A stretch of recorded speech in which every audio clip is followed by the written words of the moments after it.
کہ اے صالح ہم آپ سے برا شگون لیتے ہیں، معاذ اللہ کہا کہ ہم آپ کو منحوس خیال کرتے ہیں، اور جو تیرے ساتھ ہیں ان کو بھی ہم منحوس خیال کرتے ہیں۔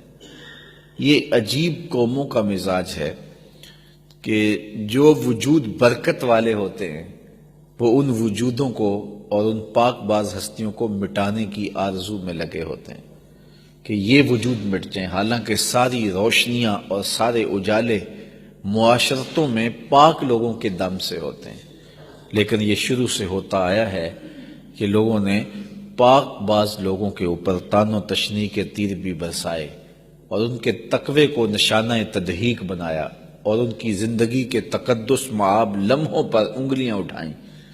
تو انہوں نے کہا کہ اے صالح ہم تمہیں معاذ اللہ منحوس خیال کرتے ہیں، اور تمہاری قوم کو، تمہارے ساتھ جو لگے ہوئے لوگ ہیں ان کو بھی ہم منحوس خیال کرتے ہیں۔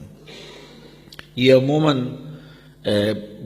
جو جہلا ہوتے ہیں ان میں یہ ایک تصور ہوتا ہے کہ فلاں چیز منحوس ہے، فلاں چیز منحوس ہے۔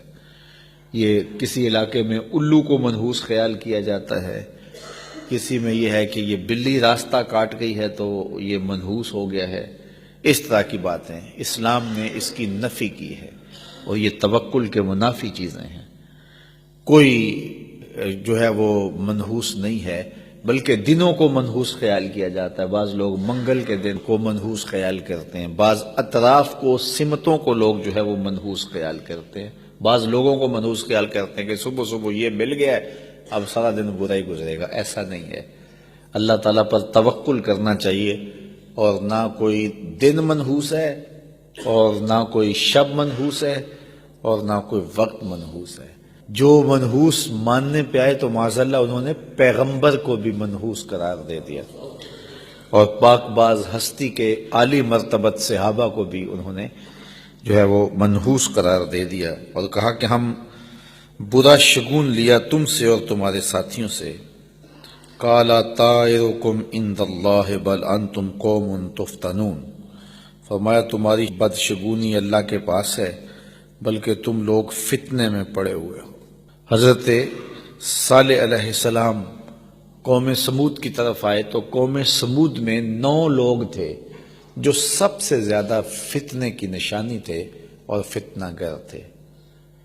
کتنے برے لوگ ہوتے ہیں کہ جب فتنہ گروں کی فہرست بنے تو ان کا نام آتا ہے۔ کسی بستی کے اندر، کسی گاؤں کے اندر، کسی شہر کے اندر، کسی محلے کے اندر لوگ کہیں فلاں بندہ بڑا شیطان ہے، فلاں بڑا بندہ شیطان ہے، فلاں بڑا بندہ خبیث ہے، تو لوگ انگلیوں پہ گنے اور کسی شخص کا نام اس فہرست میں آ جائے۔ مجھے بتاؤ کہ کتنا برا وہ شخص ہوتا ہے جس کا نام شیاطین کی فہرست میں آ جائے، گندے لوگوں کی فہرست میں آ جائے، برے لوگوں کی فہرست میں آ جائے۔ اللہ سے دعا مانگا کرو کہ مالک جب نام لیے جائیں تو ہمارا نام صالحین کی فہرست میں آئے۔